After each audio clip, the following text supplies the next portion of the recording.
तो जय हिंद साथियों, कैसे हैं आप सब। उम्मीद करते हैं आप सब अच्छे होंगे और मस्त चली होगी आपकी स्टडी। दोस्तों मैं विकी सक्सेना स्वागत करता हूं आप सबके आज के लाइव क्लास में। हम लोग अभी पार्ट 1 क्लियर किए थे, है ना, सौरमंडल के बारे में। तो अभी उसका पार्ट 1 था जो थंबनेल में मैंने साफ साफ लिख दिया था कि ये पार्ट 1 है। अभी पार्ट 2 यानी कि अभी हमारी सारी जानकारी उस क्लास में क्लियर नहीं हुआ था। तो बची खुची जानकारी आज हम इस क्लास में क्लियर करेंगे, ठीक है। तो आप सब बने रहिए हमारे साथ अंत तक, एक एक पॉइंट हम आपको अच्छे से समझाने वाले हैं। और आपको एक चीज़ बता दें कि क्लास स्टार्ट करने से पहले छोटी सी रिक्वेस्ट, चैनल को सब्सक्राइब कीजिए, बेल आइकन को हिट कर लीजिए और वीडियो के सारे नोटिफिकेशन आप तक जाए इसके लिए बेल आइकन को प्रेस कीजिए। और फटाफट क्लास के वीडियो को जो है आप लोग शेयर कर दीजिए ताकि सबके पास पहुँच जाए, है ना, और ज़्यादा से ज़्यादा स्टूडेंट्स हमसे जुड़ सकें। तो चलिए क्लास स्टार्ट किया जाए। चलिए शुरू करते हैं। सबसे पहले तो मैं आपको एक चीज़ बता दूं कि सौरमंडल के बारे में हम लोगों ने जो अब तक जो जानकारियां हासिल की है, उसके अगले लेसन में अब हम पढ़ने वाले हैं एक एक ग्रह के बारे में कि कौन सा ग्रह हम लोगों के लिए सबसे ज़्यादा इम्पॉर्टेंट है, कहाँ हम रहते हैं और क्यों यहाँ लाइफ मतलब जीवन सफल है और अदर ग्रह पे क्यों नहीं है। इस चीज़ को हम लोग अच्छे से क्लियर करने वाले, डिफाइन करने वाले हैं। तो सबसे पहले तो हम ग्रह के क्रम को समझते हैं। सबसे पहले तो सौरमंडल के बारे में हम थोड़ी सी जानकारी हासिल करेंगे। सौरमंडल क्या होता है जानते हैं? सौरमंडल ऐसे ही सिर्फ ग्रहों से मिलके नहीं बना है। सौरमंडल में कई सारे ग्रह, उपग्रह, तारे, उल्कापिंड, कई सारी चीज़ों मिल करके एक सौरमंडल का निर्माण करता है जिसे हम सौर परिवार कहते हैं। और हर परिवार का एक मुखिया होता है ना। इसी तरीके से हमारे सौर परिवार का भी एक मुखिया है जिसको हम सूर्य के नाम से जानते हैं ना, सूरज देवता, वह हमारे सौरमंडल का मुखिया होता है।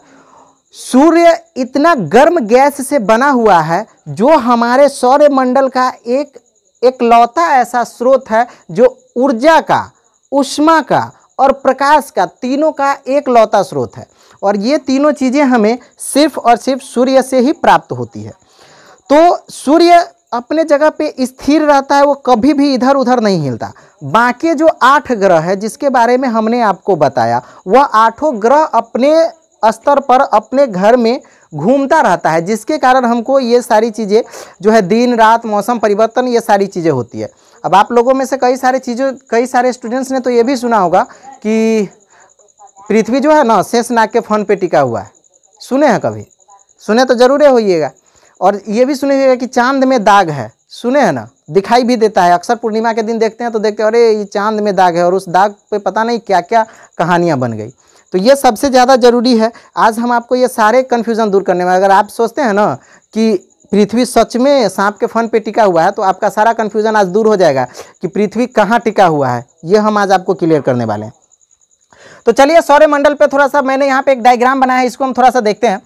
सूर्य जो है हमारे परिवार का मुखिया है, यानी कि यह अपने जगह से कभी नहीं हिलता। प्रकाश और ऊर्जा, ऊष्मा का यह एक लौता ऐसा स्रोत है जो सारे ग्रह को रोशनी प्रदान करता है, ठीक है। जिसमें इसके सबसे नज़दीक बुध ग्रह है जिसको इंग्लिश में बोलते हैं मर्क्यूरी। आपको एक चीज़ और बता दें, आपको इसका नाम याद करना काफ़ी कठिन लग रहा होगा कि अरे सर 8 ग्रह है, हिंदी इंग्लिश में कन्फ्यूज़न होता है, कैसे याद करें।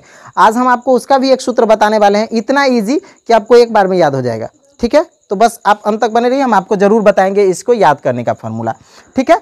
तो सबसे अगर क्रमबद्ध तरीके से देखेंगे ना कि सबसे पहले सूर्य हो गया जो हमारा मुखिया है, उसके बाद एक एक करके कौन कौन से ग्रह आते हैं। तो देखिए नंबर 1 पे है बुध, नंबर 2 पे है वेनस, नंबर 3 पे है अर्थ, 4 पे है मार्स, 5 नंबर पे जुपिटर, 6 नंबर पे सैटर्न और 7 नंबर पे यूरेनस और 8 नंबर पे नेपच्यून, जिसको हम हिंदी में भी नाम यहाँ पे डिफाइन करके बताए हैं। मर्क्यूरी को हिंदी में बुध बोलते हैं, वेनस को शुक्र बोलते हैं, अर्थ को पृथ्वी बोलते हैं, मार्स को मंगल बोलते हैं, जुपिटर को बृहस्पति बोलते हैं, सैटर्न को शनि बोलते हैं, यूरेनस को यूरेनस ही बोलते हैं, नेपच्यून को नेपच्यून ही बोलते हैं, चाहे वो इंग्लिश नेम हो और हिंदी नेम हो।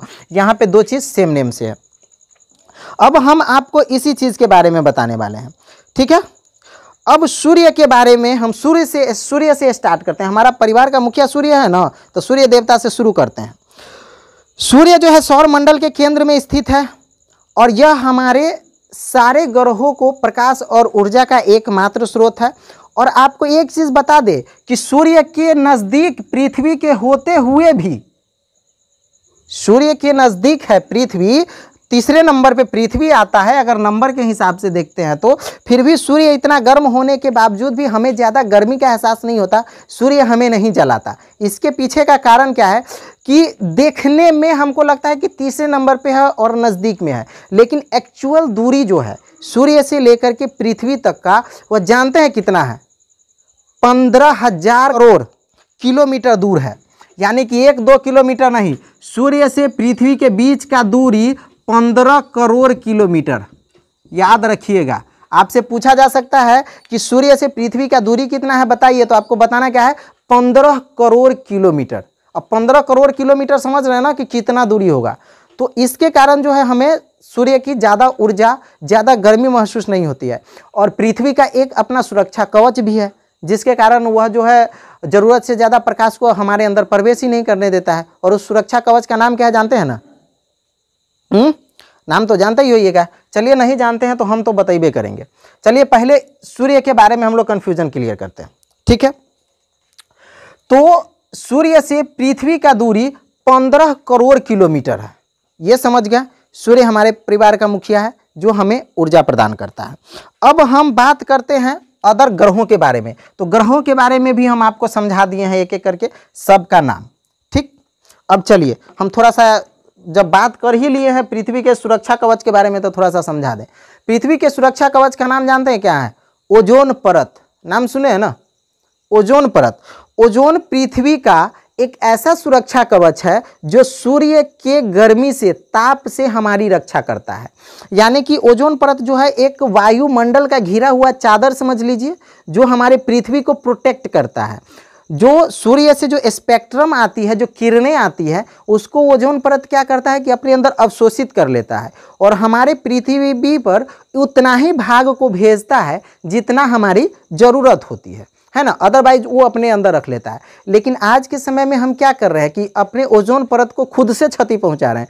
और उसके क्षति पहुंचाने का कारण क्या? दीपावली, छठ में ज़रूरत से ज़्यादा पटाखे जलाना, है ना, प्लास्टिक, टायर, ट्यूब ये सब को जलाना, ज़रूरत से ज़्यादा गाड़ियों का इस्तेमाल करना, पॉलीथीन ये सब को जलाना, वायु प्रदूषण, नॉइज़ पोल्यूशन, कई सारे प्रदूषण करके हम क्या करें कि अपने पृथ्वी को, ओजोन परत को खुद ब खुद नष्ट कर रहे हैं। अभी हाल फिलहाल में एक क्या बोलते हैं उसको, सर्वे किया गया था जिस पे परीक्षण किया गया था ओजोन परत को। तो साइंटिस्ट का कहना था कि ओजोन परत में जो है दरारें आ चुकी है, यानी कि ओजोन परत धीरे धीरे क्षय हो रहा है।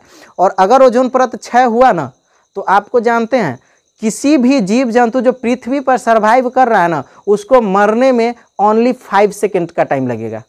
5 सेकेंड में आपका बॉडी पूरा जल के राख तक हो जाएगा। सूर्य की किरणें इतनी खतरनाक होती है, उससे निकलने वाली स्पेक्ट्रम इतनी खतरनाक होती है कि 5 सेकेंड में पूरे पृथ्वी को जला के राख कर सकता है। इस पर एक भी जीवन नहीं बचेगा और गलती से भी नहीं बचेगा। और ये ज़्यादा दिन, अगर अभी जो सिचुएशन चल रही है, अगर ऐसा रहा तो ज़्यादा दिन ये आने में समय नहीं लगेगा, है ना। तो अंधविश्वास से ज़्यादा दूर रहिए और अपने आप को सतर्क रखिए और थोड़ा सा पोल्यूशन पे थोड़ा सा कंट्रोल रखने की कोशिश कीजिए, ये हम आपसे रिक्वेस्ट करेंगे, ठीक है। तो पृथ्वी के बारे में तो एक चीज़ और समझ लिए। अब हम आपको ये कन्फ्यूजन दूर कर दें। आप लोग कहानी सुनी हुईगा, अक्सर लोग गांव घर में कहते रहते हैं कि अरे पृथ्वी तो शेषनाग के फन पे टिका है, सुने हैं ना। ये गलत बात है, ऐसा कोई भी बातें नहीं होती है।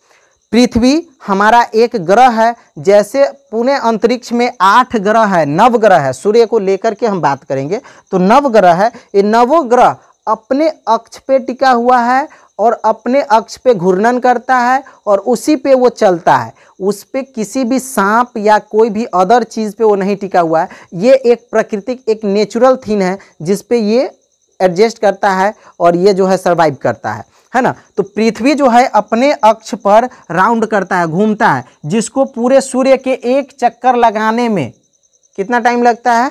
24 आवर, यानी कि 24 घंटे में पृथ्वी सूर्य का एक परिक्रमा अपना पूरा करती है, ठीक है। तो इस चीज़ से आप थोड़ा सा अंधविश्वासियों से भी थोड़ा सा दूर रहें, सतर्क रहें। साइंस पढ़ेंगे तो थोड़ा सा ज़्यादा बेटर रहेगा, है ना। तो सौरमंडल के जो सभी ग्रहें हैं वह अपने अपने अक्ष पर घूमती है और अपने अपने घर में घूमती है, जिसको कक्षा बोला जाता है ना। सभी अपने सेल में, अपनी कक्षे पे घूमती है, कोई किसी के घर में नहीं जाता। अगर कोई एक दूसरे के घर में जाएगा तो क्या होगा पता है ना? टकराव होगा, और ऐसा भयंकर टकराव होगा जो डायनासोर के युग में हुआ था। एक उल्का पिंड डायनासोर के युग में टकराया था तो उसका नतीजा जानते हैं ना, पूरा डायनासोर का अंत हो गया था, तो वही होगा।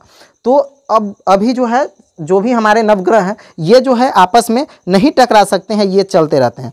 अब सूर्य के चारों ओर एक चक्कर लगाने में इसे केवल 88 दिन लगता है। अब जो बुध जो है ना, बुध ग्रह देखिए ये नज़दीक में है, सूर्य के सबसे पहले कक्षा में बुध ग्रह है। इसको सूर्य का एक परिक्रमा करने में जानते हैं कितना दिन लगता है? 88 दिन। 88 दिन में बुध सूर्य का पूरा एक चक्कर पूरा कंप्लीट करता है। ठीक, अब चलिए अगले लाइन में हम आपको बताना चाहेंगे कि अभी तक नवग्रह तो हम लोग पढ़ रहे हैं और आगे भी पढ़ते रहेंगे, लेकिन एक और ग्रह था 2006 से पहले, 2006 से पहले एक ग्रह था जिसका नाम था प्लूटो। प्लूटो को भी एक ग्रह ही समझा जा रहा था, लेकिन 2006 में साइंटिस्ट ने एक बैठक किया और उस बैठक में यह नतीजा निकाला कि जो प्लूटो है ना उसको ग्रह नहीं कहा जा सकता है, उसको बौना ग्रह कहा जाता है। क्यों? क्योंकि वो अदर ग्रह की अपेक्षा जो भी हमारे पास नवग्रह है ना इसमें वो सबसे छोटा है। ठीक, तो इसके लिए जो है उसे बौना ग्रह कहा जाता है और प्लूटो को ग्रह के श्रेणी में नहीं रखा गया, उसको साइड कर दिया गया। तो उसके बाद हमको इन नवग्रहों के बारे में पढ़ना है। अब बुध ग्रह के बारे में हम आपको एक चीज़ और बता दें कि बुध ग्रह को पृथ्वी ग्रह का जुड़वा कहा जाता है। अब जुड़वा क्यों कहा जाता है? क्योंकि पृथ्वी और बुध दोनों का आकृति लगभग सेम है, दोनों में देखने में दोनों सेम एक जैसे लगते हैं, इसलिए पृथ्वी और बुध को इसका जुड़वा कहा जाता है। ठीक है, अब चलिए थोड़ा सा पृथ्वी पर और चीज़ आप बता दें। पृथ्वी पर ऋतु परिवर्तन ये सब जो होता है ये भू आभा के कारण होता है, भू आभ के कारण होता है, क्योंकि पृथ्वी अपने सेक्टर पे घूमती रहती है जिसके कारण ऋतु परिवर्तन होता है। मौसम ठंडी हमें लगती है, कभी गर्मी लगती है, बरसात आती है, ये सारी चीज़ें जो है भू आभ के कारण होता है। ठीक, अब चलिए थोड़ा सा हम आपको चंद्रमा के बारे में भी बता देते हैं। आपको जो है चंद्रमा दिखाई दिया होगा ना, चंद्रमा देखते हैं ना हम लोग रात को, चंद्रमा हमें बहुत बड़ा दिखाई देता है, लेकिन एक बात जानते हैं चंद्रमा की सच्चाई, चंद्रमा पृथ्वी से मात्र 1/4 छोटा है। यानी कि चंद्रमा का अगर नॉर्मली हम समझ लें कि चंद्रमा अगर 100 सेंटीमीटर का है तो पृथ्वी 400 सेंटीमीटर का है, लेकिन फिर भी चंद्रमा बहुत बड़ा दिखाई देता है। क्यों? क्योंकि पृथ्वी से चंद्रमा की जो दूरी है ना बहुत कम है, यानी कि चंद्रमा जो है बहुत नज़दीक है पृथ्वी के, इसके कारण दिखाई देता है। ठीक है, आपको हम एक चीज़ बता दें कि पृथ्वी से चंद्रमा कितना दूर है जानते हैं? मात्र 3,84,400 किलोमीटर, 3,84,400 किलोमीटर दूर है पृथ्वी से चंद्रमा। इसके कारण जो है चंद्रमा अपने साइज में बड़ा दिखता है हमें। और ग्रह तो आपको नहीं दिखाई देता होगा ना, हम 2 ही ग्रह को देख सकते हैं, एक सूर्य को और एक चंद्रमा को। चंद्रमा हमें दिखाई देती है, कारण चंद्रमा को देखने का कारण हमारा यही है कि वह जो है हमें हमसे मात्र 3,84,400 किलोमीटर की दूरी पर है, तो इसलिए वो हमें दिखाई देती है और ज़्यादा बड़ा साइज में दिखाई देती है। ठीक है, आई होप आप इस सब को समझ गए होंगे। जो भी कन्फ्यूजन था क्लियर हुआ। अब एक एक ग्रह का नाम आपको याद रखना सबसे ज़्यादा जरूरी है।